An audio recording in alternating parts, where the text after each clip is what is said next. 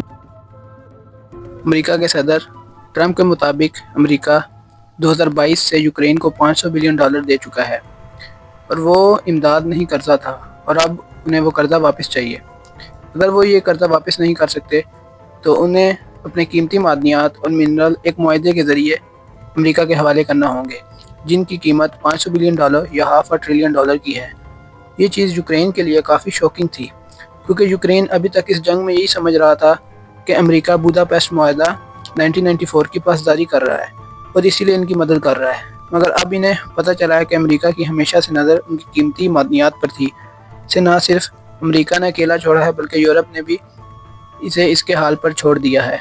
پچھلے دنوں زیلنسکی جب وائٹ ہاؤس آیا تھا تو وہ دراصل یہی ڈیل کرنے آیا تھا، جس میں وہ $100 ارب کے بدلے یوکرین کے منرل امریکہ کے حوالے کر دے، لیکن ڈیل کی بات ہوتی اس سے پہلے ہی دونوں صدر کے درمیان بات اتنی بڑھ گئی کہ وہ تلخ کلامی تک پہنچ گئے۔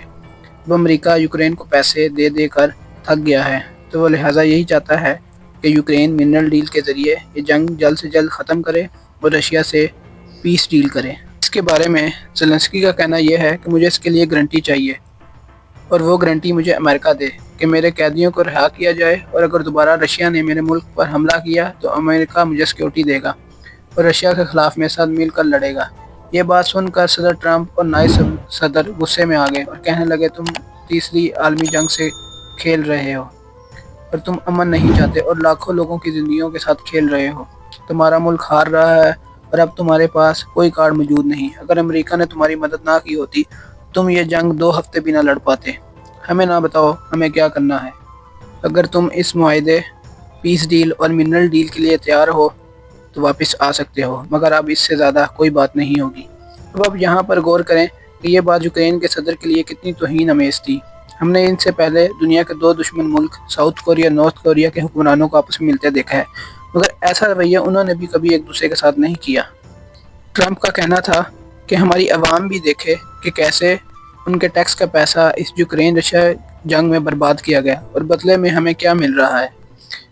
جب امرا زیادہ گرم ہوا تو زیلنسکی وائٹ ہاؤس سے چلا گیا اور وہ یہ کہنے لگا کہ وہ یہ منرل ڈیل نہیں کرے گا کیونکہ اس کے نتیجے میں یوکرین کی اگلا 10 سالہ نسلیں امریکہ کی غلام بن جائیں گی۔ واپس جا کر زیلنسکی نے یورپ کو ایک واضح میسج دیا کہ اب یورپ کو خود کی ایک آرمی بنانا ہوگی تاکہ مستقبل میں وہ اپنی حفاظت خود کر سکیں۔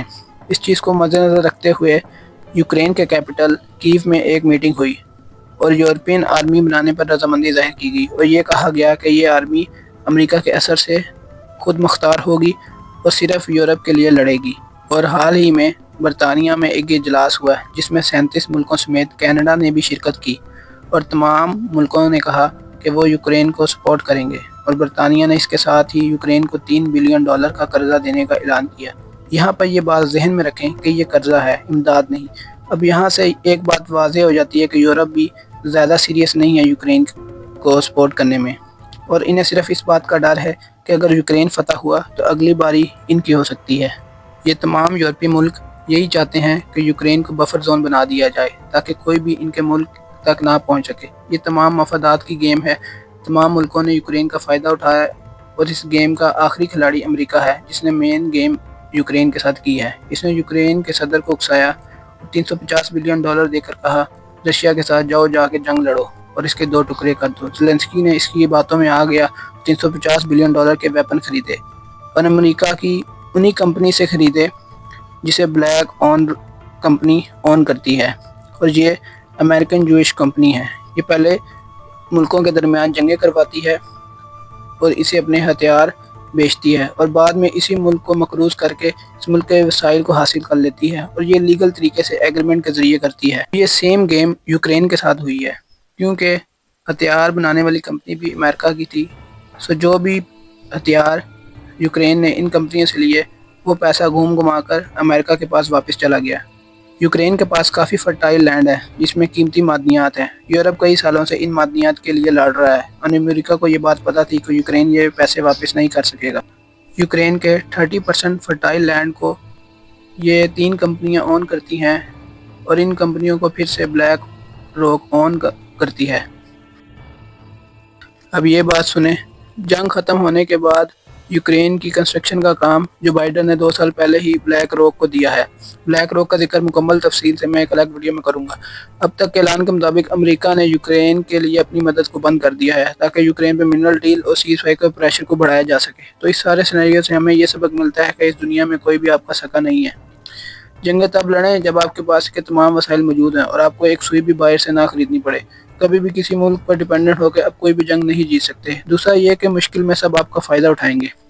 اب گراؤنڈ ریئلٹی یہ ہے کہ یورپ یوکرین کی زیادہ دیر تک مدد نہیں کر سکتا کیونکہ اس کے ملک میں آلریڈی اس جنگ کی وجہ سے بہت انفلیشن ہے اور یورپ کی زیادہ تر انڈسٹری کا انحصار گیس پر ہے اور یورپ زیادہ تر گیس رشیا سے امپورٹ کرتا ہے۔ تو اس تمام سینیریو کو دیکھ کر یہ لگتا ہے کہ یوکرین منرل ڈیل کے لیے مان جائے گا۔ تو آپ کو کیا لگتا ہے؟ اپنی رائے کا اظہار کمنٹ سیکشن میں کریں۔ آپ کو اس جنگ کا ذمہ دار کون لگتا ہے؟ ایسی معلوماتی ویڈیو کے لیے ٹاپ ورلڈ کو سبسکرائب کر لیں۔ شکریہ۔